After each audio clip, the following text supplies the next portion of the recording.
Welcome करेंगे। Hallelujah, praise करो, hallelujah, hallelujah, hallelujah, praise करो, हालेलुया।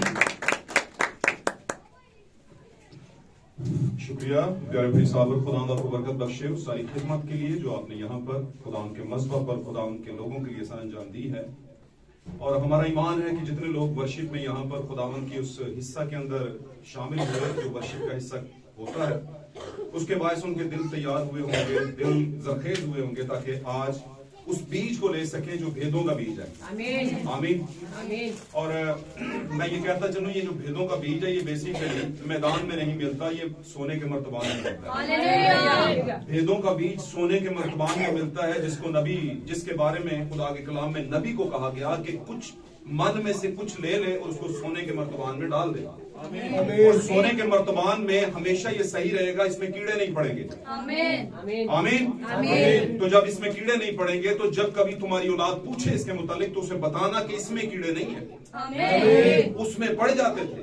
और वो 6 दिन में मिलता था, ये 7वें दिन का है। और 7वें दिन में दूसरों को नहीं मिलता, सिर्फ सोने के मर्तबान में से मिलता है। हालेलुया।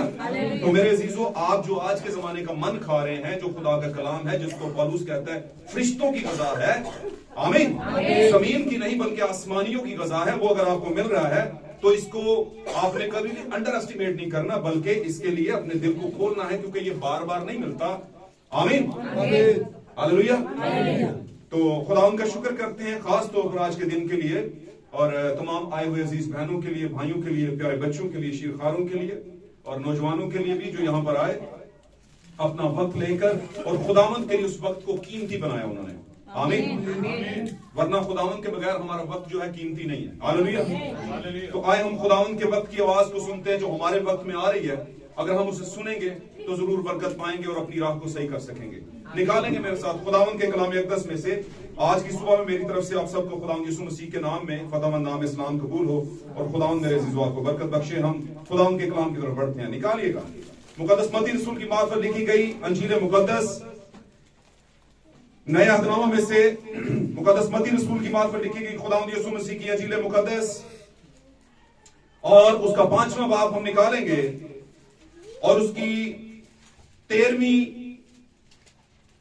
और 14वीं आयत को हम, बल्कि 16वीं आयत तक पढ़ेंगे। 13वीं आयत से लेकर 16वीं आयत तक पढ़ेंगे। जी, कोई भी भाई इसमें रहनुमाई करे और खुदावंद के लोगों को ये कलाम पढ़ के सुनाए, और सभी ध्यान से, आप ध्यान लगाकर इसको सुनिएगा। जी, तुम जमीन के नमक हो, लेकिन अगर नमक का मजा जाता रहे जी, तो वो किस चीज से नमकीन किया जाएगा? जी, फिर वो किसी काम का नहीं। जी, सो उसके के बाहर, सिवाय उसके के बाहर फेंका जाए और आदमियों के पांव के नीचे रौंदा जाए। जी। तुम दुनिया के नूर हो, तुम दुनिया के नूर हो, तुम दुनिया के नूर हो। बोलिए फिर, तुम दुनिया के नूर हो। ये किसने कहा था? मेरे और आपके खुदावंद ने कहा था अपनी दुल्हन को, आपको और मुझे, तुम दुनिया के नूर हो। जी, आगे चलिए। जो शहर पहाड़ पर बसा है वो छुप नहीं सकता। जो शहर पहाड़ पर बसा है वो छुप नहीं सकता। जी, और चिराग दान जलाकर पैमाने के नीचे नहीं बल्कि चिराग दान पर रखते हैं। और चिराग जलाकर पैमाना के नीचे नहीं बल्कि चिराग दान पर रखते हैं, तो उससे घर के सब लोगों को रोशनी पहुंचती है। उससे घर के सब लोगों को क्या पहुंचती है? रोशनी। जी, पढ़िए। इसी तरह तो हमारी रोशनी आदमियों के सामने चमके, इसी तरह तुम्हारी रोशनी आदमियों के सामने चमके, ताकि वो तुम्हारे नेक कामों को देखकर तुम्हारे बाप की जो आसमान पर है तमजीद करें। जी, एक और हवाला लेंगे, यानी दूसरा गवाह। पाक कलाम के जितने हवाले हैं ये सारे खुदावंद यीशु मसीह की गवाही देते हैं, और पाक कलाम कहता है कि 1 या 2 या 3 गवाहों के कोई बात करने से, गवाही देने से उस बात को सच माना जाए। तो हमारे नजदीक बाइबल मुकद्दस के हवाला जात से या बाइबल मुकद्दस के नविश्तों से बढ़कर कोई दूसरा गवाह बड़ा नहीं है। आमीन। गवाही लेते हैं, किताब मुकाशों में चलते हैं। जी, निकालिएगा खुदावंद यीशु मसीह के कलाम अक़दस में से यूहन्ना आरफ का मुकाशफा, जिसको यूहन्ना रसूल भी कहा जाता है, प्रेज लॉर्ड। और उसको पढ़ते हैं और बरकत पाते हैं। चैप्टर 1 निकालेंगे आप, chapter 1। Hallelujah, Praise the Lord. Hallelujah. Hallelujah, praise Lord. 12वीं आयत से इसको हम पढ़ेंगे 16वीं आयत तक। जी, मैंने उस आवाज देने वाले को देखने के लिए मुंह फेरा, मैंने उस आवाज देने वाले को देखने के लिए मुंह फेरा, जिसने मुझसे कहा था और फिर कर सोने के 7 चिरागदान देखे, हाँ जी, और उन चिरागदानों के बीच में आदमजात सा एक शख्स देखा, आदमजात सा एक शख्स देखा। जी, जो पांव तक का जामा पहने और सोने का सीना पर बांधे हुए था। जी, सोने का सीना पर बांधे हुए था। उसका सर और बाल सफेद ओन बल्कि बर्फ की मानद सफेद थे, और उसकी आंखें आग के शोला की मानद थी, और उसकी आंखें आग के शोला की मानद थीं, और उसके पांव उस खालिस पीतल के से थे जो भट्टी में तपाया गया हो। जी, और उसकी आवाज जोर के पानी की सी थी, जी, और उसके दाहिने हाथ में 7 सितारे थे, जी, और उसके मुंह में से एक 2-धारी तेज तलवार निकलती थी, जी, और उसका चेहरा ऐसा, और उसका चेहरा, खास बात करने लगा, और उसका चेहरा ऐसा चमकता था जैसे तेजी के वक्त आफताब। आमीन। खुदावंद के कलाम का पढ़ा जाना, सुना जाना हम सबों के लिए बायस से बरकत हो।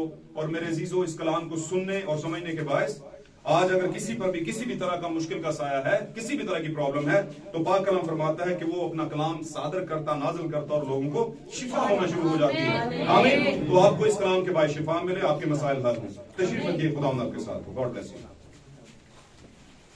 Hallelujah, hallelujah, praise God. इससे पहले कि हम आगे बढ़े और फाउंडेशन बनाए, बुनियाद बनाए खुदा के कलाम की इल्हामी बातों की, ताकि खुदा के कलाम की इल्हामी बातें हमें तरबियत दें। पाक कलाम में लिख के है खुदा का कलाम इस्लाह के लिए, तरबियत के लिए और इल्जाम लगाने के लिए है। ये सिर्फ आपकी मीठी मीठी आपको बातें नहीं सुनाता, ये आपकी सिर्फ तरबियत नहीं करता, बल्कि आपकी गिल्टी भी, जो गिल्टी अंग्रेजी का लफ्ज का मतलब है जुर्म, गुनाह, वो भी बताता है आपको।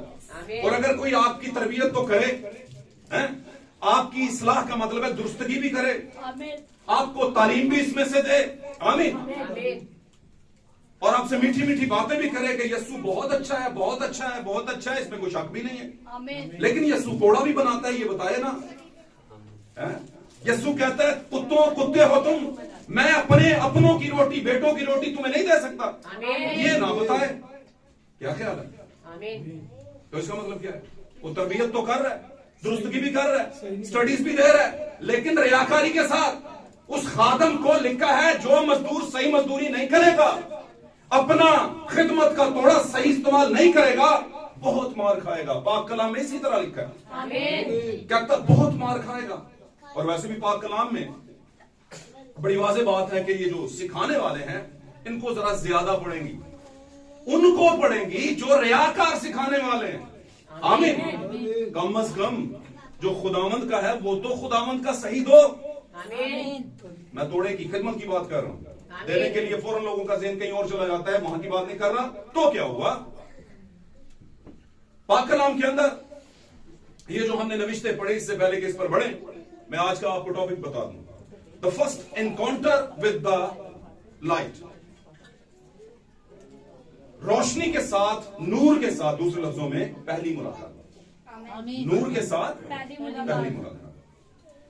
अब जबकि हमने यहां पर 2 नविश्ते पढ़े, यहां पर और भी नविश्ते पढ़ाए जा सकते थे, आयात पढ़ाई जा सकती थी, गवाह जो है उनको सुना जा सकता था, लेकिन चूंकि वक्त की कमी है और मैंने 2 तलावतें ली हैं यहां पर पाक कलाम में से रिसाइटिंग करवाई, ताकि आपका टाइम बचे और आपको बिठाया जाए और उस पर बात की जाए।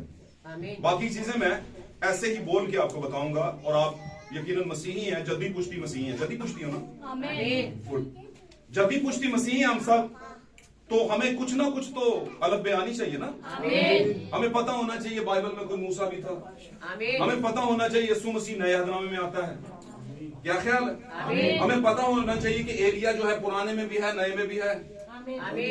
हमें पता होना चाहिए यीशु मसीह की दुल्हन किसे कहते हैं। हमें पता होना चाहिए कि कितनी मोहरें हैं, कितने चिरागदान हैं, कितने प्याले, तो पता, कुछ ना कुछ तो पता हो। चले उनका मतलब नहीं पता, वो सबक तो याद हो, आमीन। मतलब ना भी याद हो। आमीन। क्या ख्याल है? तो नूर से पहली मुलाकात मेरे अजीजों, आगाज ही से नबी बयान करता है, रसूल बयान करता है कि खुदावंद उस नूर में रहता है जहां तक किसी की रसाई नहीं। क्या आपने पढ़ा ये पाक कलाम में? आमीन। खतूत के अंदर रसूल बयान करता है कि वो उस नूर में रहता है जहां तक किसी की रसाई नहीं है। अब ये किसी की रसाई नहीं है का मतलब दुल्हन की है। आमीन। ये किसी, हमको किसी थोड़ी है। क्यों जी भाई? मैं अक्सर मिसाल दिया करता हूं, इसी पर रहेंगे हम लेकिन आगे आएंगे। मैं अक्सर मिसाल दिया करता हूं कि दो लंगोटिए दोस्त हों। आमीन। बचपन से हर चीज साझी हो। हालेलुया। आमीन। घरों में आना जाना हो, वालिदैन बहन भाई सब जानते हो, उनकी शादी ब्याहों में भी आना जाना हो। आमीन। और जब बंटवारे का टाइम आए, जिस घर में वो जाता था, जिसका वो दोस्त था, वहां की जमीन बंटने लगी है बहन भाइयों में, आमीन। ये भी पहुंच जाए और बोले अंकल जी मैं आपको बाप की तरह समझता हूं। क्या अन्ना सुनियो सर? आमीन। अंकल जी मैं आपको बाप की तरह समझता हूं, आप अपने बेटे के जैसा मुझे समझते हैं, तो एक हिस्सा तो मेरा भी बनता है। आमीन। तो क्या बनता है? नहीं बनता, आमीन। नहीं बनता। आमीन। हिस्सा उसी का बनता है जो खून होता है। आमीन। आमीन। आमीन। हिस्सा उसी का बनता है जो जिसकी नस्ल का बीज होता है, उसी का हिस्सा बनता है। आमीन। और कभी कभी तो डबल भी बन जाता है। क्यों? क्योंकि बड़े का डबल हिस्सा, पाक कलाम के मुताबिक बड़े बेटे का डबल हिस्सा है। आमीन। हमने अपने अलग से कानून निकाले हैं, वो एक अलग बात है। क्या ख्याल है? आमीन। हमने अलग कानून निकाले कि लड़की वाले जहेज बनाए, वो एक अलग बात है, जबकि बाइबल तो कहती है लड़के वाले बनाए जहेज। आमीन। बोलिए। आमीन। आमीन। तो मैंने पिछले मीटिंग में भी एक बात कही थी, अक्सर कहता हूं कि किसी वक्त के अंदर ये जो सीधी मसीहत थी, इसकी टांगे ऊपर और सर नीचे कर दिया लोगों ने। आमीन। मसीहत को सीधा नहीं रहने दिया। और आज जो मसीहत हमारे तक पहुंची, मैं इसकी नहीं बात कर रहा भाई, इसकी नहीं कर रहा। ये तो खुदावंद है, ये कोई मसीहत थोड़ी है। मसीहत तो मैं और आप बनते हैं। आमीन। हम सब कुल मिला के क्रिश्चियनिटी बनते हैं, मसीहत बनते हैं। आमीन। अब मसीहत जो है वो बिगड़ी शक्ल में हम तक आई, हमने इसको क्या करना है? अब सीधा करना है। क्योंकि खुदा के कलाम में मुकद्दस दाऊद के जरिए पहले ही बयान हो चुका था कि रब दी करेगी इबादत एक पीढ़ी ए जई आवेगी कि आवन वाली पीढ़ी नु रब दी खबर सुनाएगा। मतलब पिछलियां सारियां पीढ़ियां सत्यानाश। और वैसे भी खुदा ने कहा कि तुम अपने बाप दादा से मेरे अहकामात से मुनहरफ रहे हो, मानदा ही नहीं, प्यो दादे दी मिशन नहीं छड़नी। अभी हाल ही में रात को मैं एक जगह लोक सईदा में विजिट था मेरा, तो कैथलिक फैमिली थी, कैथलिक, माय गॉड, मतलब मेरा जाती तजर्बा है, मेरा जाती बड़े लोगों का हुआ होगा, बड़ी खतरनाक सिचुएशन में फंस जाता है ब्रदर मिशन का बंदा उनके अंदर। फंसता नहीं, दूसरे लफ्जों में फील करना शुरू कर देता है कि यार इनका क्या करूं। तो मुझे कहता है भाई जी बाकी सब कुछ ठीक है, बहुत अच्छी बात करते हैं, लेकिन अगर कोई मिशन चेंज करनी है तो वो नहीं हो सकता। मैं कहता हूं नो प्रॉब्लम, खुदा आपको बात करते। अगर एक सुअरनी कीचड़ से निकलना ही नहीं चाहती, रस्से बाहर नहीं काट सकते उसे, बल्कि क्या करेगी? जब आप खींचेंगे तो ऊपर नीचे हालात हो जाएंगे, हैं? तो गंद की थोड़ी सी चींटे आप पे भी। आमीन। क्या समझे? हालेलुया। मुकद्दस पौलुस कहते हैं मैं बुरे लोगों में गया और बुरा हो गया ताकि कुछ बुरों को खुदावंद के लिए खींच लाऊं। यीशु मसीह कहते हैं, मुझे कहता है, लोग कहते हैं कि ये शराबियों उड़ाऊं और खाऊ लोगों का यार है। क्यों कहते थे यीशु को? क्योंकि वो उनके पास बैठता और प्रीचिंग करता था, और वो कहते हैं ना बड़ी बन दी ये चर्च बेचते असी तो देखो सारे पाक साफ लोग हैं। हमारे भाई ने यहाँ पे प्रिजाइडिंग में बात की थी, यीशु किन के लिए आया? गुनाहगारों के लिए। कौन से गुनाहगारों के लिए? क्या सरपंट की नस्ल के गुनाहगारों के लिए? नहीं, अपने खोए हुए के लिए। इब्ने आदम खोए हुओं को ढूंढने और नजात, खोए हुए का मतलब समझते हैं? मुशर्रफ बेटा कहीं खो गया था और उसका सिनेरियो ये चल रहा था कि सारा कुछ वेच वट के चला गया खा लिया, एंजॉयमेंट की, हर तरह की बदी की, गुनाह किया और फिर सूरों की डाइट लेना शुरू हो गया और वो भी नहीं मिल रही थी पूरे तौर से। आमीन आमीन बात समझे? आमीन। मैं अक्सर कहा करता हूं कि हमारे जो ये मसीहत के अंदर क्रिश्चियनिटी, चले थोड़े टाइम के लिए मैं इसे, वैसे मजहब नहीं है, क्रिश्चियनिटी क्या है, मजहब नहीं है। आमीन। ये मसीह से मुलाकात का एक तजर्बा है, जिसको हो जाता है वो फिर दुनिया से अलग हो जाता है। हालेलुया। वो अलग बात है, दुनिया उसे पुराने माइंड से सोचती है और देखती है, लेकिन क्यों देखती है? क्योंकि उनका पुराना माइंड होता है, वो नया नहीं हुआ होता। आमीन। तो नई चीज को नया ही जानेगा, पुराना कैसे जानेगा? क्या क्या समझे? आमीन। हालेलुया। तो थोड़ा सा इस पे बुनियाद बनाते हैं। मेरे अजीजों, रसूल बयान करता है कि आगाज ही से खुदा कहां पर रहता था? नूर में। आमीन। अब नूर में रहता था और उस नूर में से क्या आती थी? आवाज। आमीन। हालेलुया। हालेलुया। ध्यान देंगे तो बरकत मिलेगी। नूर में से क्या आती थी? आवाज आती। आप इसको द वॉइस ऑफ लाइट भी कह सकते हैं, नूर की आवाज। हालेलुया।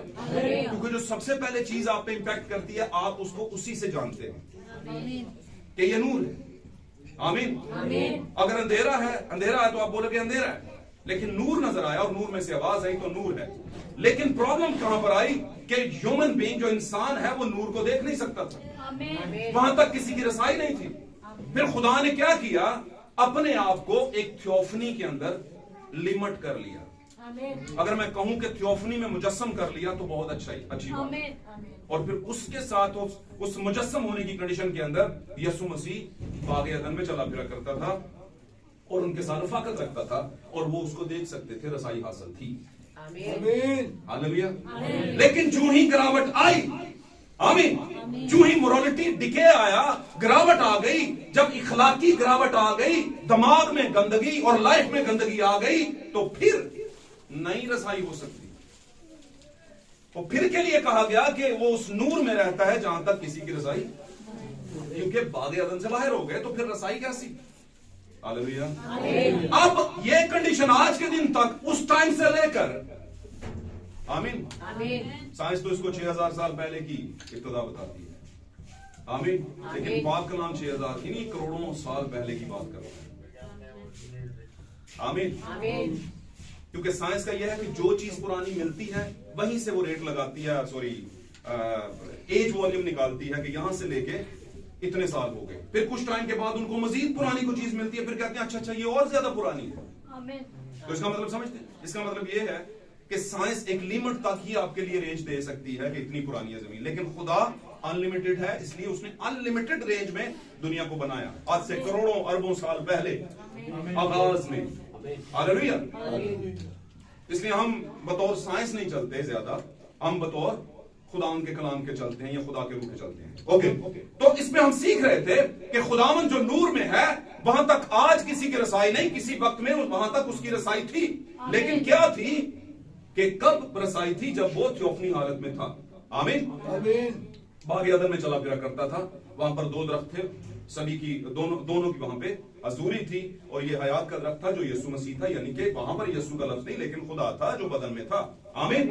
और बदन भी कौन सा? जिसे मौत नहीं आती, जलाली बदन। ओके। तो क्या हुआ?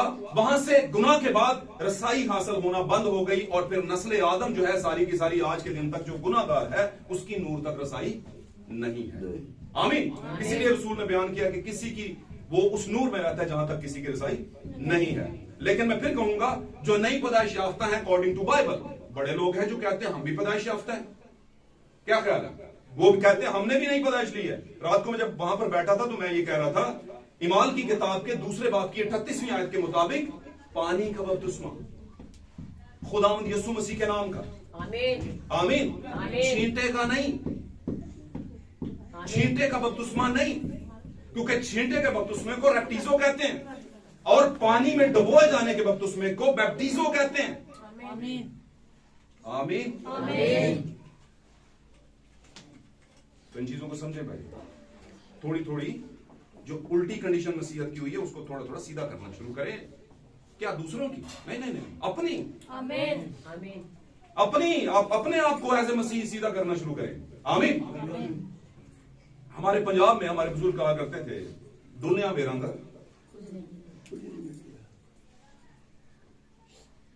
और फिर एक और भी गल, जान है तो हाल लेते जान है ना। कुछ टाइम के बाद ये नहीं होगी, फिर जहान भी नहीं होगा।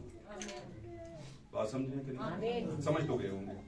और जिस रेशियो से, जिस स्पीड से दुनिया खत्म हो रही है, अपना भी कोई पता नहीं है कि नहीं। ते जिंदी जाने यसु नु मनाला बंदिया, मरण तो बाद वेला बिल्कुल नहीं मिलना। पक्की बात, पक्की बात। कब्र में कोई याद नहीं, कोई कुछ नहीं। आमीन। अब नूर से मुलाकात होना बंद हो गई, अदम से बाहर। नस्ले आदम गुनाह में गिरी, हवा के गुनाह की वजह से, और आदम उसमें इन्वॉल्व हुआ। That's it. आमीन। आदम ने अपनी बीवी की बात मानी और उस गुनाह में इन्वॉल्व हो गया। हालेलुया। और फिर पूरी नस्ले आदम जो थी, खास आदम की नस्ल में से जो खुदा के बेटे थे, वो भी आगे चल के गिरते गए। और फिर खुदा और भी दूर होता गया। लेकिन क्या था कि नस्ल तो उसी की थी, प्रॉपर्टी में हक तो उन्हीं का था, इसलिए छोड़ा नहीं उनको। ठीक है, आपका बेटा जितना मर्जी बुरा, जितना मर्जी, जो मर्जी भी है, नको नक किया हुआ है, आपको भी उसकी वजह से आपको शायद कितनी सुननी पड़ रही हो। आमीन। क्या छोड़ देते हैं उसे? हो ही नहीं सकता भाई। दूसरों के गोडे गिट्टे फाड़ोगे तुझे, पर उन्होंने नहीं, छोड़ नहीं सकते आप। मैं कहता हूं आंख भी कर देंगे ना, फिर भी आपके अंदर से दिल ऐसे हो रहे। गल सही है ना? तो इसी तरह हम जो उसका वंश थे, उसकी नस्ल थे, उसका बीज थे, उसका सीड थे, आमीन, उसका तुखम थे, और ये तुखम खुदा ने रूहानी हालत में जमीन पर जिस्मानी हालत में भेजा, रूहानी मोर्चे के जरिया से। खुदा ने कहा और जमीन पर आदम मुरतब होना शुरू हो गया। फिर आदम में वो बीज रखा जिससे पूरी दुनिया के कायनात की रचना जो है, या पूरी दुनिया की एक वो खुदा ने जो बनाया, उसे कायनात को डिजाइन किया, बनाया, वो हुआ। फिर उसके बाद वो पूरी कायनात में इंसान बनना या पैदा होना शुरू हो गए। मैं यहां पर एक बात करता चलूं, खुदावंद ने जो पहला नजरिया या पहला अहद कायम किया था, वो बुनियादी अहद था। और वो बुनियादी अहद क्या था कि बढ़ो फलो फूलो, और गुनाह से पहले खुदावंद ने कहा था। आमीन। वो बुनियादी अहद जो कहा गया, वो शादी के जरिए बढ़ो फलो फूलो नहीं था। समझे मेरी बात? क्योंकि खुदा का बेटा और उसकी बीवी जिस तौर से पैदा हुई थी, आमीन, उसी तौर से आगे उनकी नस्ल ने पैदा होना था। और अगर उसी तौर से पैदा होती तो फिर गुनाह ना होता। लेकिन चूंकि अबलीस, याद रखें, जब एक ईमानदार नई पैदाश लेने को ही होता है तो रात नहीं दसन डे होता, तू ना लमी बपतिस्मा को किन्ने गुनाह होने ने, पूरे की क्यों होना है तेरे ना। आमीन। तो सुबह ही उठ के कहता, भाई जी मैनू लगता मैं हाले तैयार नहीं। आमीन। पर सब ना सोच रहे होते हैं, खुदा बरकत दे सब आदमों को, वो सोच रहे होते हैं ये तैयारी मुझे नहीं लगता कभी होगी फिर, क्योंकि आप पहला कदम ही नहीं उठा रहे। क्या ख्याल? तो जब ये कहा था खुदा ने आदम और हवा को बढ़ो फलो फूलो, तो तभी वहीं पर नेकोबद की पहचान का दरख्त भी था, यानी कि इब्लीस भी वहीं पे मौजूद था। उसने कहा क्या है, मैनू पता है मैं केड़ी जगह तो आन के प्रॉब्लम खड़ी करनी। आदम तो मेरे हाथ में आएगा नहीं, क्योंकि वो बुनियादी तखलीक है। और हवा चूंकि ठहरी डीटो कॉपी, तो कॉपी चाहे जितनी मर्जी सोनी हो, कॉपी ही होती है, उसकी वैलिडिटी उतनी नहीं होती। तो हवा के पास जाऊंगा, इनफैक्ट हवा को नजर आऊंगा, और हवा को वो कई बार ट्राई कर रहा था, नजर आ रहा था, और एक दिन हवा लपक गई उसकी तरफ। यहीं पे प्रॉब्लम थी। जब आप गुनाह को देखते हैं तो फिर आपका दिल करता है उसकी तरफ जाया जाए, फल खाया जाए। आमीन। आपने देखना ही तो नहीं है। खुदावन कहते हैं ना दाएं मुड़ना ना बाएं मुड़ना, सीधा। हालेलुया। ईमानदार को बिल्कुल सीधा जाना है, वो उस राह पर जो यीशु मसीह है। हालेलुया। तो हुआ ये कि जब गिरावट आ गई और दो बीज पैदा हुए, गिरावट के फौरन बाद, गिरावट किसको कहते हैं? फल के खाए जाने। जब फल खा लिया गया तो फौरन खुदा भी आ गया। उसने आवाज दी बुनियादी तखलीक को, उसने कहा आदम तू कहां है? और मैं अक्सर कहता हूं कि क्या खुदा को नजर नहीं आ रहा था आदम कहां है? वैसे ही मुझे और आपको बताने के लिए कि बुनियादी तखलीक से ही खुदा बात करता है। आमीन। खतना किसके लिए जरूरी था? मर्द के लिए। क्यों जरूरी था? मर्द के लिए। औरत का क्यों नहीं? या औरत के लिए कोई कानून नियम क्यों नहीं बनाया खुदा ने? क्योंकि औरत मर्द के खतना में शामिल होकर इज्जतदार कहलाती थी। आमीन। आमीन। इसीलिए उसे क्या कहा जाता है? खातून। क्या कहा जाता है? मखतून और खातून। मखतून की जो बीवी है वो खातून है। हालेलुया। मैं आपको एक एंगल से ये बात समझाने की कोशिश कर रहा हूं। हालेलुया। और फिर गिरने के बाद खुदावंद इनसे अलग हुआ, गिरावट में चले गए, और मैं ये बात करने लगा हूं कि वहां पर जब गुनाह हो गया और दो बीज खुदा ने उनको कहा, खुदा ने कहा कि तेरी नस्ल और आदम की नस्ल के दरमियान में अदावत डालूंगा, तो उस वक्त वो दोनों बीज कहां पर मौजूद थे? हवा के पेट में। हवा की कंसेप्शन थी, उसने कंसीव कर लिया हुआ था दो बीज। आमीन। और फिर आपको पता है ये दो बीज जब दुनिया में आए तो बड़े ने छोटे को मार दिया। मार दिया था ना? हालेलुया। फिर आगे चल के यूहन्ना ने कहा कायन की मानंद मत बनो, कायन जो शरीर से था उसकी मानंद मत बनो। बात पूरी बाइबल में किसी को कहा नहीं गया कि वो जो शरीर से था, सिर्फ कायन को कहा गया। आमीन। लेकिन आदम के मुताबिक कहा गया कि आदम खुदा से था। आदम खुदा से था, कायन शरीर से था। मतलब समझते हैं? आमीन। आमीन। और कायन की पूरी नस्ल का निसबनामा अलग है और आदम की पूरी नस्ल का निसबनामा अलग है। आमीन। वहां पर जब गिरावट हुई तो खुदा ने दूसरा कानून दिया कि हाँ, अब तुमने इस तरीके से नस्ल पैदा की है तो अब इसी तरीके से चलो। और खुदावंद ने फिर शादी का जो एक तरीकाकार है वो ठहराया। आमीन। आमीन।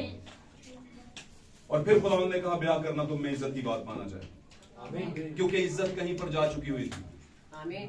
आमीन। हालेलुया। हालेलुया। मुकद्दस पौलुस कहता है मैंने एक ही शोर से तुम्हारी निस्बत की है, और मैं डरता हूं कि जिस तरह सांप ने हवा को बहका दिया और उसके ख्यालात पाक दामनी से हट गए, कहीं तुम्हारे ख्यालात भी पाक दामनी से ना हट जाएं। आमीन। दामन की नापाकी के बारे में खुदा बड़ी बात करता है।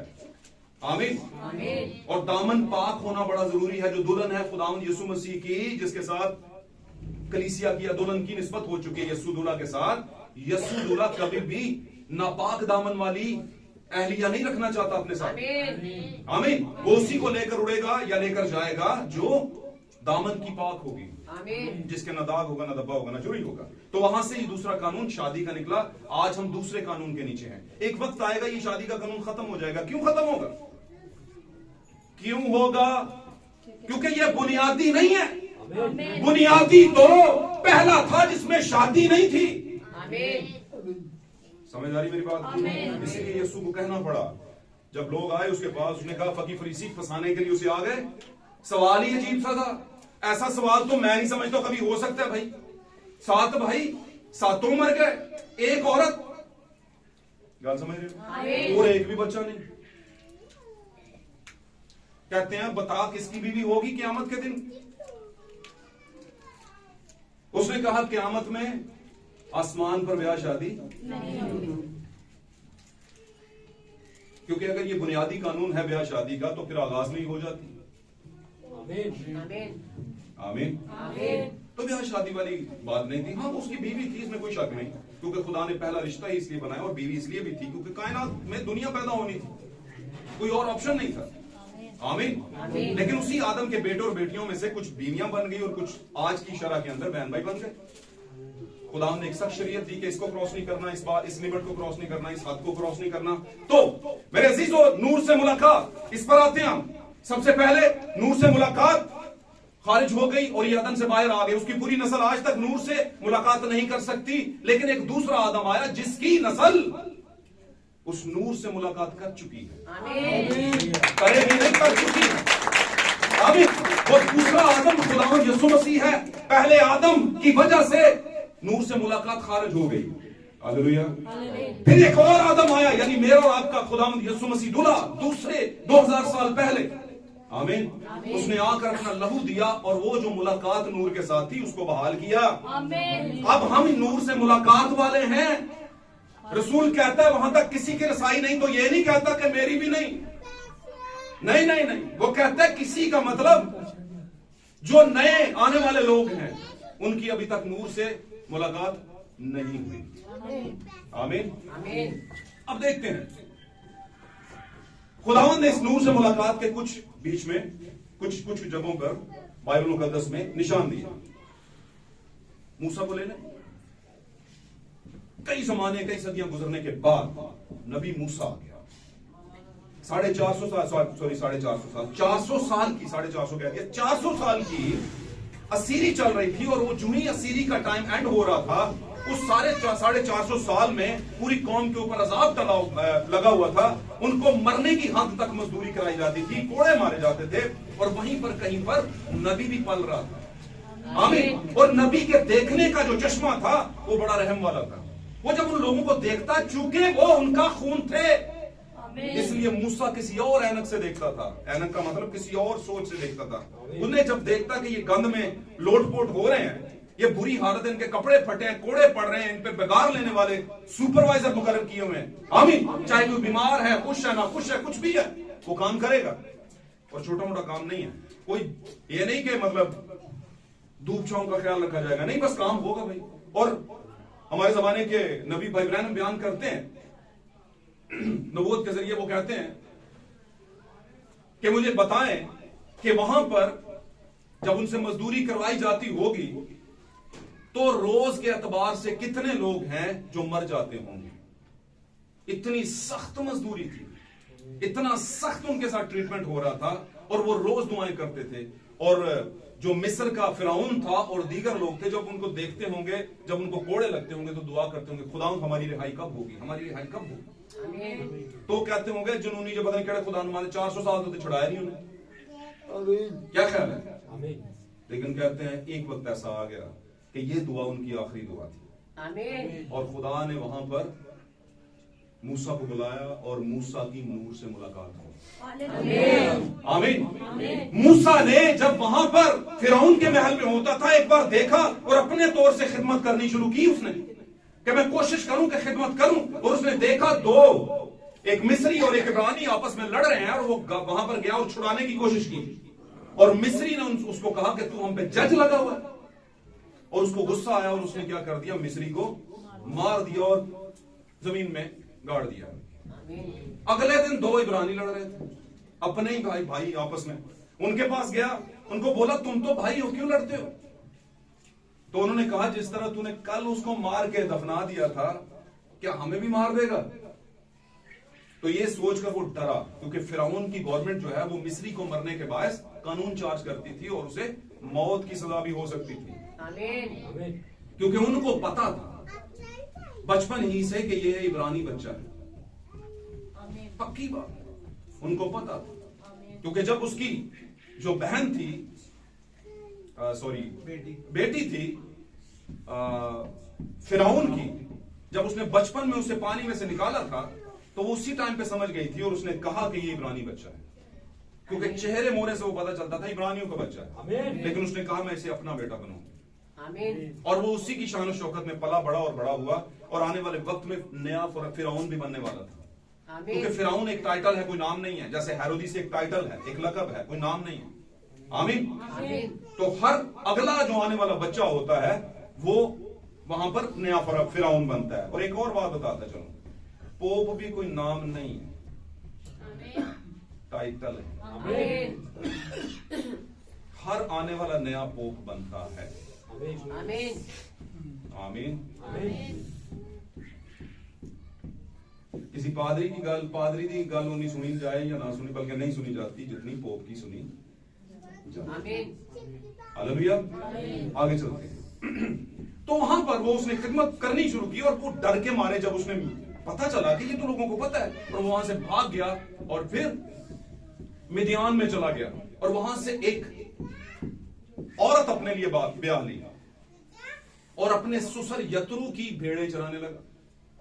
अब भेड़ें चराते चराते चराते एक पहाड़ के करीब गया, और वहां पर पहाड़ के ऊपर एक झाड़ी क्या थी, चल रही थी, और जल भी नहीं रही थी।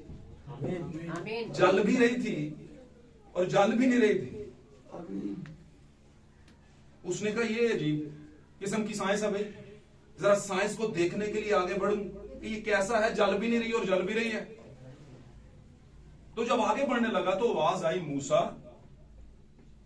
अपने पांव से जूती उतार दे। क्योंकि जहां पर तू खड़ा है वो जगह क्या है। अब आप कहां पर खड़े हैं मुझे बताएं, कहां पर खड़े हैं? खड़े का मतलब स्टैंड बाई है, कहां पर बैठे हुए हैं या रुके हुए हैं, इसका मतलब है खड़े होना। ओके, आपके रुकने की जगह कौन सी है? कहां खड़े हैं आप? यहां कहां खड़े हैं? चर्च में। चर्च में खड़े हैं या चर्च खड़ा है? चर्च खड़ा। यहां पर खड़े हैं इस गिरजाघर के अंदर, क्या लें, इबादत खाना के अंदर। आमीन। आमीन। अब ये जो इबादत खाना है या इस तरह के और भी बड़े इबादत खाने, एक वक्त आएगा ये दुनिया सारी खत्म हो जाएगी तो ये भी खत्म हो जाएगा। आमीन। आमीन। आमीन। हर चीज खत्म होने वाली है, लेकिन एक चीज है जो खत्म नहीं होगी, वो है खुदावंद यीशु मसीह की दुल्हन। वो खत्म होने से पहले आसमान पर उठा ली जाएगी। तो मैं ये बात कर रहा था कि मूसा अपने पांव से जूता उतार देगा। थोड़ा सा बात ले लेते हैं फिर आगे बढ़ते हैं। मैं शॉर्ट करूंगा, बहुत जल्दी शॉर्ट, आगे मैं बड़ी तेजी से निकल जाऊंगा, फिर मैं इतना टाइम नहीं दूंगा आपको। Hallelujah, praise God. ओके, मूसा तू अपने पांव से जूता उतार दे। और जैसे मैं अक्सर कहा करता हूं कि मूसा का मतलब है पानी से निकाला हुआ। निकला हुआ, पानी से निकला हुआ। तो हम में से जो यहां पर जितने लोग मौजूद हैं, जितनों में से ज्यादातर लोग पानी के बपतिस्मा याफ्ता हैं, पानी में से निकले हुए हैं, आमीन। है कि नहीं? आमीन। तो एक हवाले से देखा जाए तो खुदावंद उस टाइम पर मूसा को कह रहा था और आज मुझे और आपको इस मज़बा पर की वसातत से आपको कह रहा है। हम में से बाजुकात हमारा अपना नाम जो माँ बाप रखते हैं वो मखदम हो जाता है, मुबहम हो जाता है, छुप जाता है, मरजब हो जाता है उस नाम के लिए जो खुदावंद ने हमें दिया होता है, टाइटल के तौर पर या लकब के तौर पर या इजाज के तौर पर हमें दिया होता है। तो यहां का मूसा कोई और नहीं है, मैं और आप हैं। लेकिन एक ऑर्डर है हमें, क्या मूसा अपनी जूती, पांव की जूती क्या कर ले, उतार ले, क्योंकि जहां पर तू खड़ा है वहां वो जगह क्या है। तो मतलब ये है, अगर मूसा एक एग्जाम्पल है, मूसा खुद एक मिसाल है, तो उसकी जूती भी एक मिसाल है। तो जूती की क्या रेवलेशन है, जूती का क्या मिसाल है? जूता पहनकर हम ट्रैवल करते हैं, घूमते फिरते हैं, चलते फिरते हैं, हमारा चाल चलन जूते के साथ होता है, जूते के बगैर नहीं होता। आमीन। इसका मतलब कहां कहां से घूम के आया है तू, क्या क्या करतूत घोल के आया तू या आई है तू, उतार दे उसको पीछे ही, क्योंकि तू अब पानी से निकल आया है और अब तेरी मुलाकात नूर से होने वाली है। The first encounter with the light of God. ये वो मौका था जब मूसा की पहली बार नूर से मुलाकात हुई। और मैंने जैसे बताया कि मूसा कोई और नहीं है, मूसा मैं और आमीन। लेकिन हमें अपने पांव का जूता, करैक्टर, हमारा चाल चलन जो कहीं पर बिगड़ चुका है और बर्बाद हो चुका है, उसको पीछे का पीछे छोड़ना है। आमीन। और फिर उसने कहा कि मेरे पास, अब फिर मैं बताऊंगा कि मामला क्या है। हालेलुया। फिर मैं तुझे बताऊंगा ये झाड़ी जलती भी है और जलती नहीं भी है, क्यों है। हालेलुया। और इसी तरह की और बड़े भेद बताऊंगा जो किसी और के पास नहीं, सिर्फ दुल्हन के पास है, वो मैं बताऊंगा मूसा तुझे। और आज का मूसा खुदावंद की दुल्हन है, आप और मैं है। खुदावंद उसी के पास आकर अपने भेद और मिनिस्ट्री देता है जिससे वो प्यार करता है, और प्यार करने वाली जो खातून है या औरत जो है वो यीशु मसीह की दुल्हन कलीसिया है। आमीन। हालेलुया। अब मैं दुल्हन कलीसिया क्यों कह रहा हूं, क्योंकि वो कुमारी भी है और मां भी है। बात समझे। जैसे मरियम कुंवारी भी थी और सॉरी, और वो मां भी थी। क्यों मां थी? क्योंकि खुदा का कलाम का बीज उसके अंदर था और वो बीज ने क्या किया, जिंदगी पैदा की। इसी तौर पर हम अपने जमाने की कलीसिया भी हैं और दुल्हन भी। आमीन। कलीसिया उस वक्त जब हम आते हैं, और फिर बीज उस वक्त, मां उस वक्त जब हम बीज को कंसीव कर लेते हैं, फिर हम यीशु की दुल्हन और उसके बाद उसकी बीवी होने के हक में होते हैं। हालेलुया। और जैसे मैंने बताया कि बीवी कुछ टाइम के बाद होती है और दुल्हन जो है वो आगाज ही से होती है और कुछ दिनों के लिए दुल्हन होती है, उसके बाद वो बीवी बन जाती है। आमीन। लोग उसे बीवी पुकारते हैं, दुल्हन पुकारते नहीं है। हालेलुया। तो बातों को पकड़ें, बातों को कैच करें। ये बातें हमें ही नहीं है, ये आपको बातें बारीकी से बताई इसलिए जा रही हैं कि आपकी भी नूर से मुलाकात हो चुकी है। अगर रसूल बयान करता है वो उस नूर में रहता है जहां तक किसी की रसाई नहीं, तो इसका मतलब ये नहीं कि किसी की भी नहीं, हमारी है। आमीन। और जैसे मैंने बहुत दफा बताया कि बहुत से लोग ख्वाहिश करते हैं कि हम भी पैदाशुदा हैं, हम भी नई पैदाइश ले चुके हैं, लेकिन क्या जायज पैदाइश है वो? आमीन। बहुत से लोग दावा करेंगे कि हम भी बपतिस्मा याफ्ता हैं, तो क्या वो बपतिस्मे वाली पैदाइश जो आपने लिया है, क्या वो जायज है? क्या खुदा के हुक्म के मुताबिक है? क्या खुदा के भेद के मुताबिक? अगर नहीं है तो जायज नहीं है, उसको सही करें। आमीन आमीन hallelujah, praise God, thank you.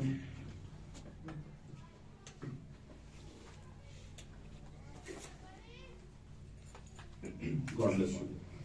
और मुझे यकीन है आप बोर नहीं हो रहे हो, कुछ बातें समझ आ रही हैं। God bless you. हम उसी मामले में जाते हैं और जल्दी जल्दी इसको वाइंड अप करते हैं।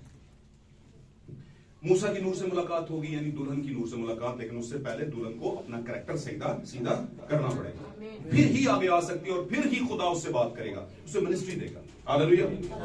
और मिनिस्ट्री किसकी? भेद की। अब भेद क्या था? मूसा तेरे हाथ में क्या है? ये भेद था भाई। उसे तो लग रहा था सूखी टूटी फूटी लाठी है भाई, पता नहीं किधर से उठाई थी, पकड़ ली बस। लेकिन पकड़ किसने ली? मूसा ने, हमें नहीं, पानी से निकले हुए ने पकड़ी हुई है।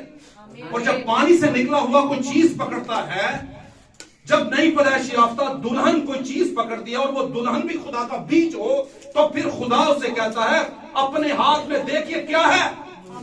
और वो कहता है ये तो लाठी, उसने कहा डाल जमीन पे। और जब तू जमीन पे डालेगा तो ये बनेगा क्या, तुझे खुद पता चलेगा।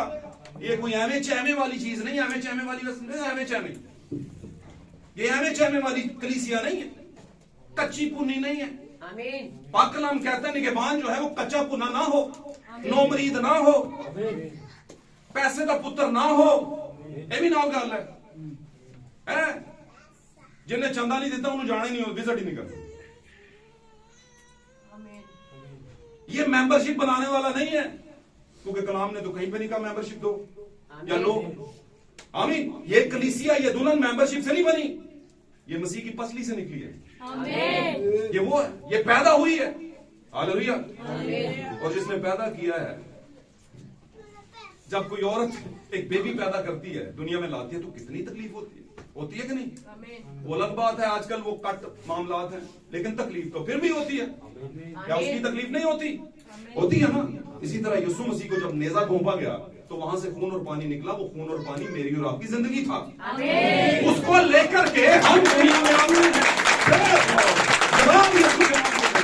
हालेलुया, हालेलुया, यीशु के नाम को जवाब में। मेरे अजीजों, मूसा को रेवलेशन दिया कि तेरे हाथ में जो कुछ है, और ये है भाई आज आपके हाथ में, ये आपके घरों में पड़ा हुआ है लाठी। ये लोगों के लिए बहुत बड़ा अजदहा है, उनके लिए जो मिस्री हैं, गुलामी के घर के अंदर हैं और गुलाम हैं देवी देवताओं के। आमीन। मेरे अजीजों, जब आपकी नूर से मुलाकात हो जाती है तो फिर वहां पर आपकी मिनिस्ट्री शुरू होती है, वहां पर आपका ईमान शुरू होता है, वहां पे आपके रेवलेशंस का ओपन होना, खुलना शुरू हो जाता है। और मूसा पर मोहरें खुलती जा रही थी उसके जमाने की। अब सेकंड पोर्शन में नए अहदनामे में आते हैं, मुकद्दस पौलुस रसूल की बात को लेते हैं, शॉर्ट बात करता हूं। मुकद्दस पौलुस रसूल ईमान की किताब के अंदर इंतहाई सूरमा किस्म का एक आलम शरअ शख्स था। वो फरीसी था, अपने इल्म के एतबार से, नॉलेज और डिग्री के एतबार से क्या था, वो एक फरीसी का मतलब क्या है?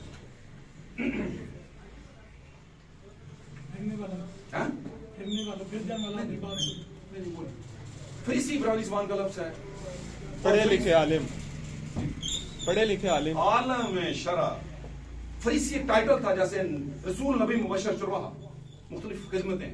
मुबशर को अपनी अलग से करनी पड़ती है, बाइबल स्टडी, बात समझ रहे हैं? उसको कोशिश करनी पड़ती है, मैंने बिशारत देनी है, दूर आगे पीछे जाना है, उसके मुताबिक वो स्पेशलाइजेशन करता है बाइबल मुकद्दस में से।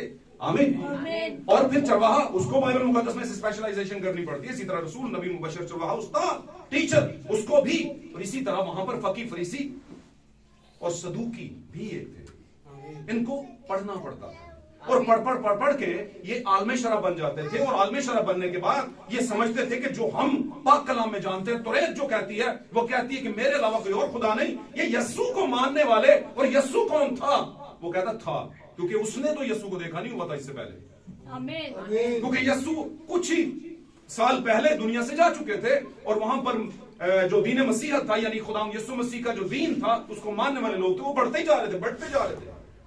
और रोमन जो अंपायर थी उसको भी खतरा था, और जो फकी फरीसी यानी कि वहां के सरदार काहिन थे, यहूदी लोग थे, उनको भी खतरा बढ़ रहा था कि यहूदियत में से भी बड़े लोग जा रहे हैं और गैर कौमों से भी बड़े मसीहत में आते जा रहे हैं। और वहां पर उन्होंने कहा, देखो जहान उसका पैरो हो चला, उसको रोको। किसका? खुदावंद यीशु मसीह का।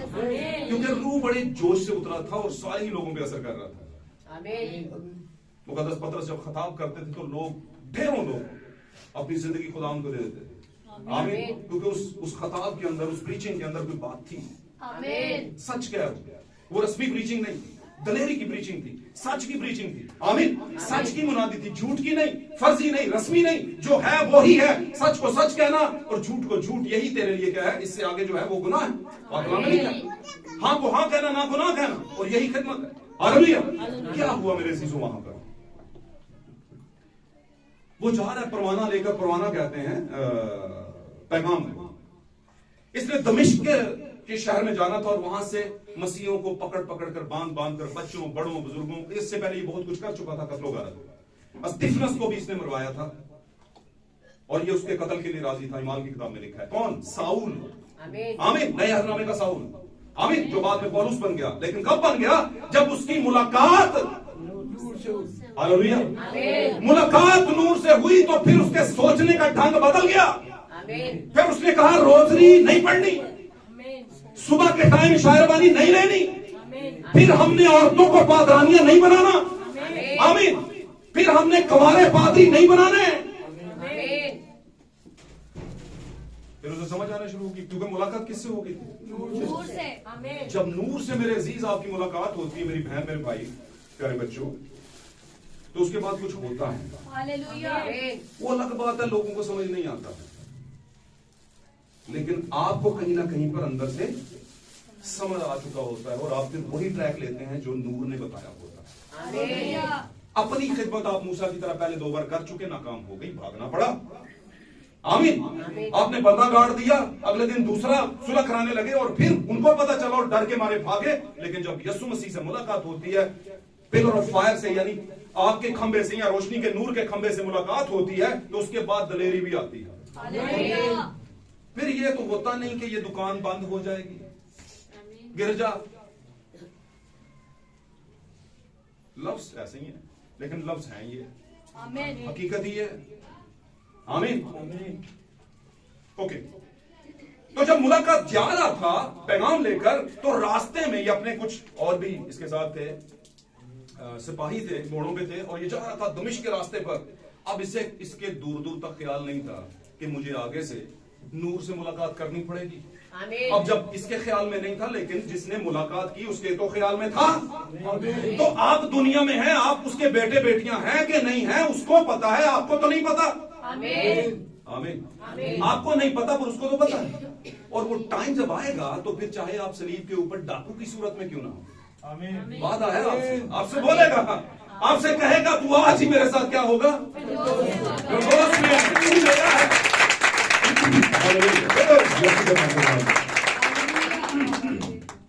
तो खुदा मेरे अजीजों अपने वंश को, अपनी बीज को नहीं छोड़ता,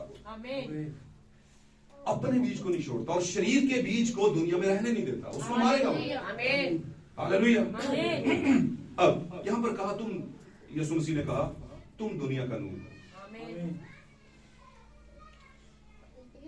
अब दुनिया का नूर दुल्हन है, कलीसिया है, तो वो नूर के साथ रसाई नहीं है उसकी। भाई नूर के साथ रसाई है तो फिर ही वो नूर है, क्योंकि उसमें जो नूर चमक रहा है किसी और का नहीं, मिशन का नहीं चमक रहा, सेमिनरी का नहीं चमक रहा। बात समझ? उसमें किसका? अपने दुल्हा का नूर चमक रहा है। पाक कलाम में लिखा है, दुल्हा का जलाल जो है, दुल्हन जो है, औरत जो है, वो मर्द का क्या है? तो हमारा मर्द कौन है? खुदावंद यीशु मसीह दुल्हा, उसके चेहरे का जलाल उसकी दुल्हन पर है। इसलिए खुदा ने कहा, तुम दुनिया का। क्यों कहा तुम हो? क्योंकि ये टाइटल अब तुम्हारे पास आया, क्योंकि मैं तो अब ऊपर हूं। एक बात कर रहा हूं, अभी दुनिया से मैं ओझल हूं, दुनिया को नजर नहीं आ रहा, लेकिन तुम तो आ रहे हो। इसलिए तुम्हारी जो नूर की रोशनी है दुनिया में चमके, और तुम ऐसा शहर हो जो पहाड़ पर बसा है, नूरानी शहर, ऊंचे पर बैठाया मैंने तुम्हें। आमीन। और मैं अक्सर कहा करता हूं, नहीं तेरा नशेमन कसरे सुल्तानी की गुंबद पर, तू शाहीन है बसेरा कर पहाड़ों की चट्टानों, तू शाहीन है, औकाब है, हालेलुया। तू मुकाशफा का चौथा जानदार है और हमारे जमाने की मजबूत रूह के साथ उड़ान भर रहा है तू, आमीन। आपने कभी कोई ऐसा घर देखा हो जो करोड़ों मालियत का हो और इंतहाई खूबसूरत बिल्डिंग को देखा होगा? इस्लामाबाद में बड़ी कोठियां की, शाहीन चौक की तरफ चले जाएं, 11 की तरफ चले जाएं, इधर चले जाएं, ये फिर इधर DHA वाली साइड पे चले जाएं, क्यों जी सर? आमीन। बहरिया चले जाएं, देखेंगे वो इतना, अब इतना अच्छा घर और बल्ब लगे ही नहीं मेरे, रोशनी है, लाइट नहीं है, लाइट चलो, लाइट नहीं है तो कोई फायदा है? इतना करोड़ों में इतना इंटीरियर, इतनी जबरदस्त एनवायरनमेंट, इतनी अच्छी रेनोवेशन, इतनी अच्छी सजावट, सज भज धज है, ब्रांडेड कपड़े, अच्छे जूते, अच्छी जॉब, सब कुछ ठीक, बड़े चर्च के मेंबर, बड़ी कलीसिया के मेंबर, है ना, बड़ी पहचान, आगे पीछे लेफ्ट राइट में हम समझे, इन बातों को पकड़ ले। हमारे जैसी कलीसिया दुनिया में कहीं नहीं, वाकई नहीं भाई, धन होवे भी ना, क्योंकि आप वो बिल्डिंग है जो करोड़ों की तो है, लेकिन अंधेरी बिल्डिंग है, आप में रोशनी कोई नहीं। इसलिए खुदावंद ने कहा, देख जो सेमिनरी की रोशनी तुझ में है, समझ ले इन बातों को, वो कहीं तारीकी तो नहीं। तू समझ रहा पेंटिकॉस्टल, तू समझ रहा सल्वेशन आर्मी की सेमिनरी, वो ठीक है, वर्दियों वाली, तू समझ रहा कैथलिक की सेमिनरी, वो ठीक है, तू समझ रहा ये वाली सेमिनरी, ये तो तुम्हें ऐसे नहीं लगता कि ये मशीनें हैं जो अपनी मशीन में से चूजे पैदा कर रही हैं, जो चूं करते हैं, लेकिन उनको पता नहीं कि हमारी मां कौन है, लेकिन उकाब को पता है हमारी मां कौन है। उकाब को पता है कि हम जो हैं उकाब हैं, हवा का राजा हम ही हैं, हवा की डायमेंशन का जो बादशाह है, हवा की ऊपर की फजा की डायमेंशन का वो कौन है? उकाब है, कोई और परिंदा नहीं है।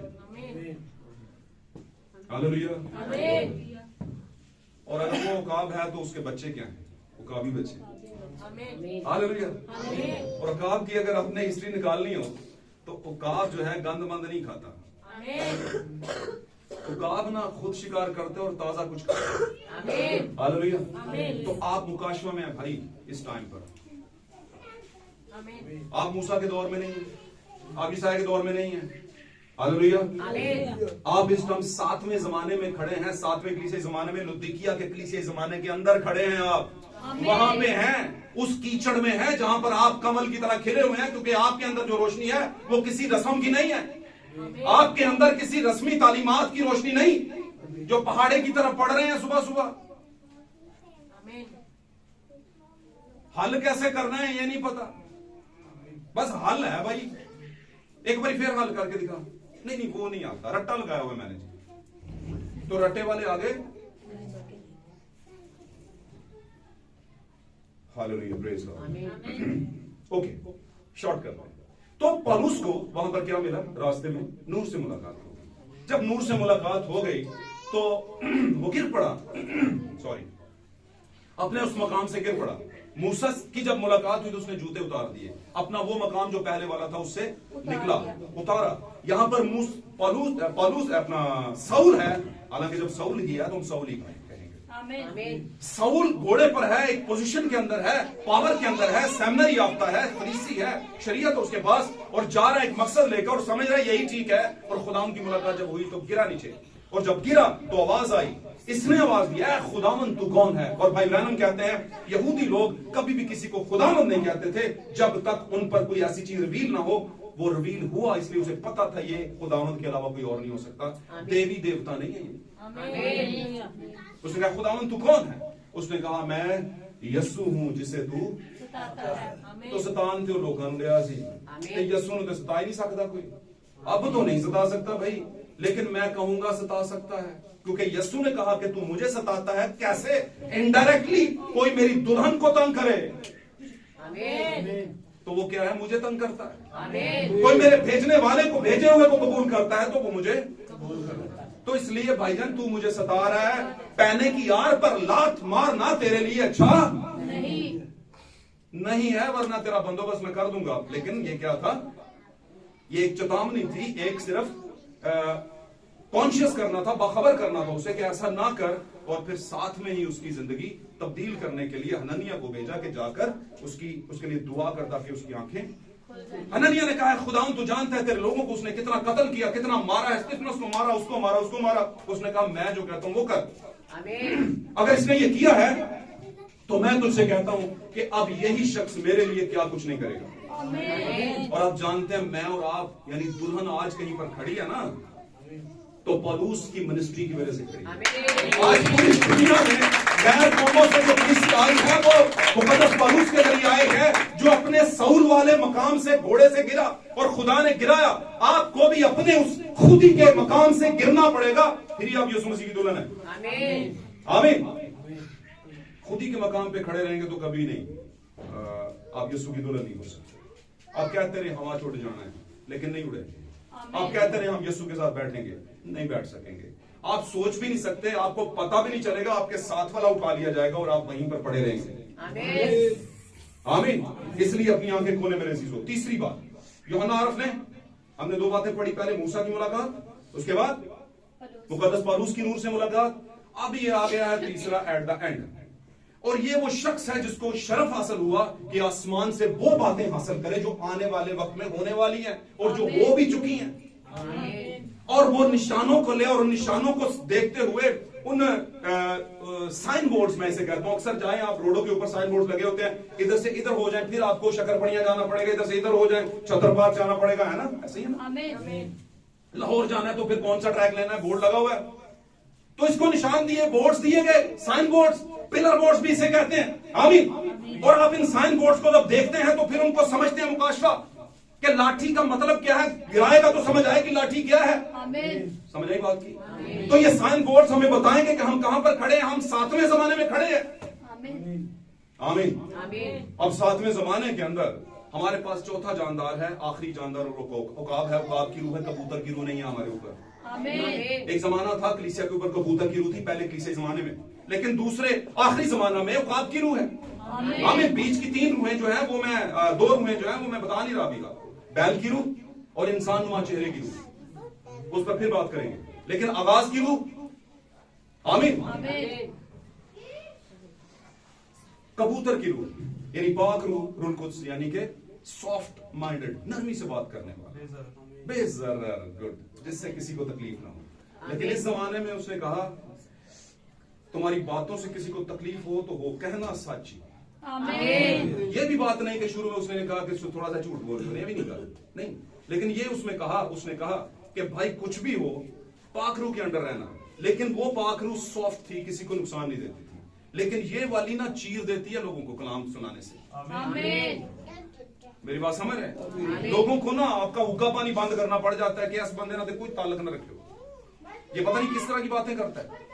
आमीन। लेकिन वो बातें तो हकीकत खुदा के कलाम की है। तो तीसरा शख्स जो था वो यूहन्ना आरफ था, उस पर ये मुकाशफा खुला और उसने कहा मैं खुदावन के दिन रूह में आ गया और उसने अपने पीछे नरसिंगे किसी आवाज सुनी और शोर के पानी की आवाज सुनी। लिखा है मैंने जब पीछे मुड़कर उसे देखना चाहा तो मैं देख ना सका, बल्कि मैं जमीन पर मुर्दा सा गिर गया। और जब मैंने उसे देखा, आमीन, ये सब कुछ देखने के बाद वो गिरा, सॉरी, जब सब कुछ देखने के बाद तो बाद में गिर गया, लेकिन पहले उसने देखा और देखा क्या कि एक ऐसा शख्स है जिसके बाल जो हैं वो ऊन की मानद है, बर्फ की मानद है। आमीन। उसने एक सीना बंद लगाया हुआ सीने के ऊपर, आमीन, सीना बंद लगाया हुआ है।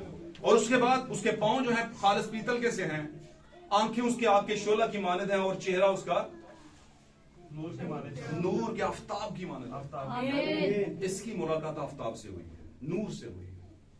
हालेलुया। तो ऐसा नहीं है कि नूर के वो उस नूर में रहता है जहां तक किसी की रसाई नहीं, भाई है रसाई है, लेकिन सबकी नहीं। हालेलुया। आपको पता है ये जो दूल्हा और दुल्हन की बातें होती हैं ये पब्लिक में नहीं होती। ये पब्लिक शो वाली बातें नहीं, ये राज की बातें हैं, ये अलग मकाम पर होती हैं, अलग जगह पर होती हैं। The other level of fellowship इसको कहते हैं।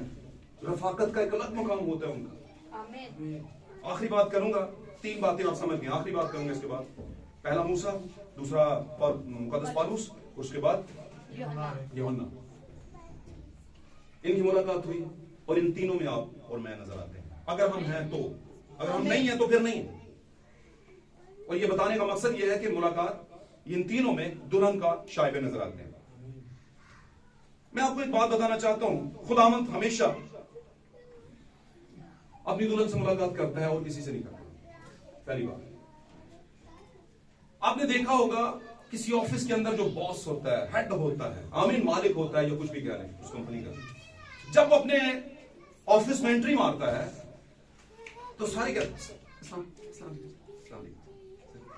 तो वो जाते कहता है इधर आओ, आप भी इधर आओ, इधर आओ, ये काम क्यों नहीं हुआ, वो देखो क्यों नहीं हुआ, सर कहते हैं कि नहीं। अब कहने के बाद वो चला जाता है अपने कैबिनेट में, ये काम लगे होते हैं, थोड़ा थोड़ा देखते हैं बॉस का मूड कैसा है। अब बॉस फोन पे लगा हुआ है, बात समझ रहे, बॉस फोन पे लगा हुआ है, उसकी कुछ बातचीत हो रही है, वो समझ रहे हैं आज बॉस बड़े गुस्से में, बॉस बड़े भाई तुम्हें क्या पता कि वो अपनी दुल्हन से बातचीत कर रहा हो घर पे, गुस्से पे तो आपके साथ था, बात समझ।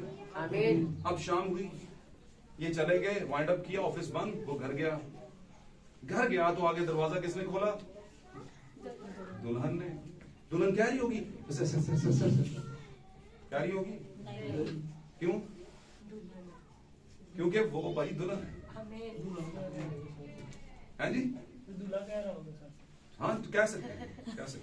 और मैं समझता हूँ उसने क्या भी किया, जब वो स्लीप पे चढ़ा था तो ये इसका क्या नहीं था, वरना वो भी कहता मैनू की पई है तेरे से जान देने दी, कौन है, तू तो किसी काबिल नहीं है, ऐसा ही था वैसे, मैनू में गुनाह दे जमया मेरी माई वाला खाता ही था, तो उसने जान दे दी, बात समझे। बदकार औरत के लिए पाक यसु मसीह ने दूल्हा ने जान दी, फिर उसे भी पाक किया। तो देखा जाए तो फिर जी तो उसने किया, लेकिन मैं यहां पर बात ये कर रहा हूं दुल्हन की और कलीसिया की। ये जो सरसर वाले हैं ना, ये कलीसियाएं हैं, हर वक्त डर खौफ नहीं पाई, डर खौफ तो गैरों से होता है, बात समझे। जहां पर मोहब्बत आ जाती है वहां पर ताबेदारी आ जाती है। और याद रखें एक बात, खौफ से कभी भी आप किसी के दिल तक नहीं पहुंच सकते, आपका रिश्ता पक्का नहीं हो सकता, नफरत पैदा होगी, काम तो हो जाएगा। तो कलीसियाएं जो हैं वो समझती हैं कि खुदा एक ऐसी चीज है जो खौफनाक है, जिस डरो का एक मकाम था, और वो मकाम कलीसिया है। अब आप कलीसिया से आगे निकल आए हैं और आप क्या है, बीवी।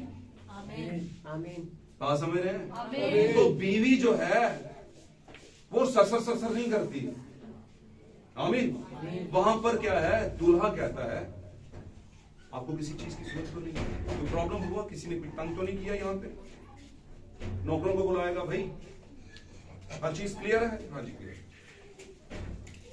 दुल्हन में और कलीसिया में ये फर्क है, कलीसिया बॉस से डरती है और दुल्हन बॉस के दिल के करीब है, क्योंकि उसका डर खत्म हो चुका है। कैसे हो चुका है, क्योंकि वो दुल्हन हो चुकी है। भाई आप अपना मकाम ढूंढे, क्या आप फर्जी कलीसिया ही हैं बस, क्योंकि कलीसिया में तो 3 तरह के लोग होते हैं कि नहीं, लेकिन दुल्हन में एक तरह का बीज होता है, सिर्फ उसमें मर्तबान वाला बीज, सोने के मर्तबान वाला। मन जो मैदानों में मिलता था वो तो खराब हो सकता था भाई,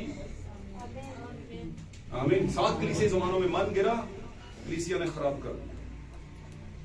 आज तक कलीसियाएं खराब मन खा रही हैं, इसकी उल्टी कंडीशन, टंगा लता उत्ते सिर थले कर देता है। लेकिन मर्तबान वाला जो है वो है हर जमाने के अंदर खुदा का खास बीज, खास कलाम, खास खुराक, जो सिर्फ दुल्हन के लिए है। हालेलुया।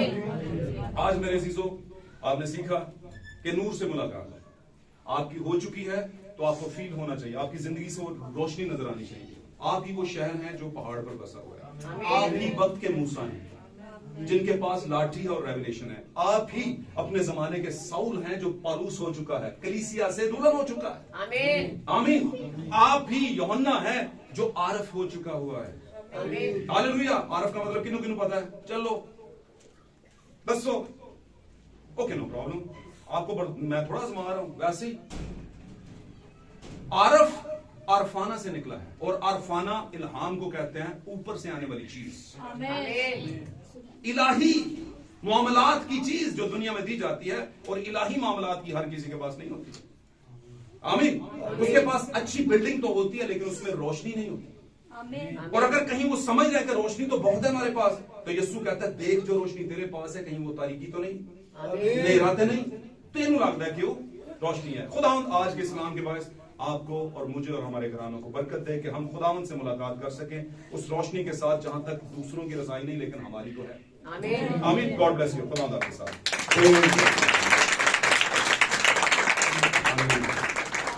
आए हम अपनी आंखों को बंद करें। हालेलुया। Praise God. शुक्रगुजारी करनी शुरू करें। मेरे अजीजों, आप ही